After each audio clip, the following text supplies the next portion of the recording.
Gas ન મળતા caterers business ઠપ. લગ્ન સિઝનની શરૂઆતના એંધાણ વચ્ચે ઓર્ડર લેવા કેવી રીતે તેવા સવાલ ઉઠ્યા.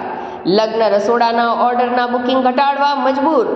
લાઈવ ભોજન વાનગી પીરસવા પર પ્રશ્નાર્થ. કેટરર્સ દ્વારા અન્યત્ર લાકડાના ચૂલા પર પરંપરાગત વાનગી બનાવવા મજબૂર બન્યા. ગેસની અસરથી લગ્ન સિઝનમાં ઓર્ડર ઘટાડો સાથે લગ્ન મોકૂફ રાખવા કે ફેન્સી વાનગી છોડી પરંપરાગત વાનગી બનાવી લગ્ન કરાવવા પરિવારજનો માટે પણ સવાલ ઊભા થયા. અંકલેશ્વર શહેરમાં કૌટુંબિક બનેવીએ સગીરા પર દુષ્કર્મ આચર્યું. સગીરાની મરજી વિરુદ્ધ દુષ્કર્મ આચરી ગર્ભવતી બનાવી દેતા સગીરાએ બાળકીને જન્મ આપ્યો. પોલીસે પોક્સો એક્ટ હેઠળ ગુનો નોંધી નરાધમ ઈસમને ઝડપી પાડ્યો. પાઇપલાઇન ભડકે બળી.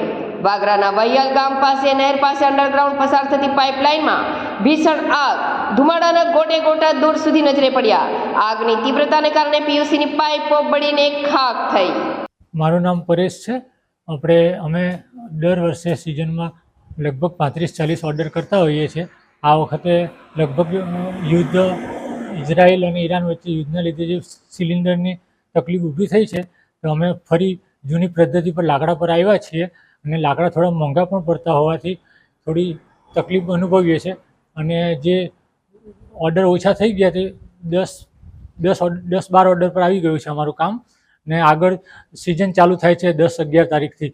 જો સિલિન્ડર નહીં મળે તો અમારા સ્ટાર્ટરની આઇટમો, ચાઇનીઝ આઇટમો, લાઈવ રોટલી આ બધું લગભગ કેન્સલ કરવું પડે એવું છે. અને જૂની પદ્ધતિ પ્રમાણે લાપસી, દાળ ભાત, શાક, પૂરી સુધી સીમિત રહેવું પડે એવું છે.